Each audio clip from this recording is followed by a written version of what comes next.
काम बहुत लोगों ने किया, लेकिन आखिर इन सब लोगों की एकत्रित शक्ति ने मोदी जी को खड़ा कर दिया। और इसलिए उनका जो भी वर्णन किया जाए वो मुझे कम ही लगता है कि आप मुझे और कुछ मत पिलाइए, भगवान श्री राम का चरणामृत पिलाइए। लेकिन उन्होंने धीरे से कहा, पिलाओ ना। तो एकदम आपको सच्ची बात बताता हूँ, मेरे मन में माता का वात्सल्य जागृत हो गया। मेरे अंतःकरण में उस समय मातृत्व भाव था और मुझे ऐसा लगा था कि मेरे एक अत्यंत अच्छे लाल जो देश के होनहार हैं उनको मैं पिला रहा हूँ, उनका उपवास पूर्ण कर रहा हूँ। मनुष्य के जीवन में और उसके सामाजिक जीवन में जो अनेक संकल्प होते हैं, उन संकल्पों की सिद्धि होते के समय जो समाधान प्राप्त होता है, वह समाधान कल हमने पूरी तरह प्राप्त किया।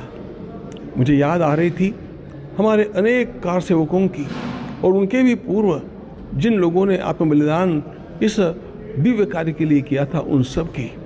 और मुझे अंतःकरण में पुनः पुनः भाव उमड़ करके आ रहे थे कि मोदी जी के प्रयासों के कारण आज उसके ऊपर कलशारोपण हो रहा है, उसका कार्य पूर्ण हो रहा है।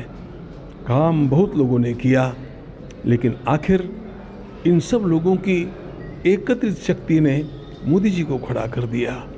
और इसलिए उनका जो भी वर्णन किया जाए वो मुझे कम ही लगता है।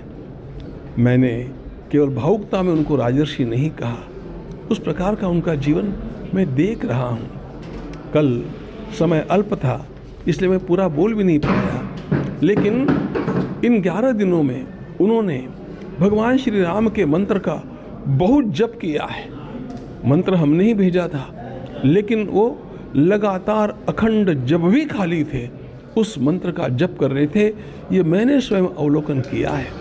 तो इस प्रकार अपने को अपनी वाणी से, अपने मन से और अपने कर्म से, अपने संसर्ग से साधने वाला कोई एक राष्ट्रनायक हम लोगों को प्राप्त हो जाए, ये देश का सौभाग्य है। और इसी प्रकार हमारा देश आगे प्रगति करता जाएगा और हम लोग विश्व का मंगल करने के लिए अपने को निश्चित रूप से सशक्त बनाएंगे, ऐसा मेरा विश्वास है। प्रधानमंत्री ने जब आपका चरण स्पर्श किया, जितनी जनता थी सब आप दोनों के प्रेम भाव को देख करके पसंद थी। क्या आपको कैसा लग रहा था उस पल का, कैसा लगा आपको? देखो, क्या भावनाएं थी? जब मैं तो समझता नहीं था कि उनके मुख में मुझे पिलाना है। मैं तो चरणामृत के रूप में उनको तीर्थ देने के लिए ही उनके कहने से लाया था। एक बात और बता देता हूँ, वास्तव में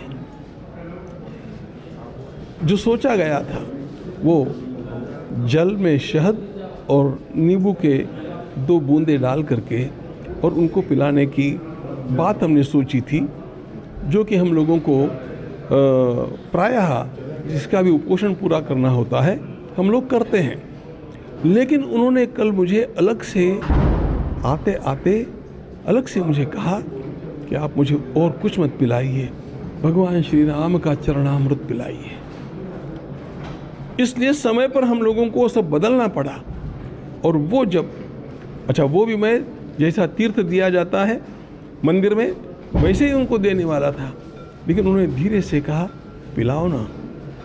तो एकदम आपको सच्ची बात बताता हूँ, मेरे मन में माता का वात्सल्य जागृत हो गया। मैं उनकी माता जी को बहुत अच्छी तरह जानता रहा हूँ।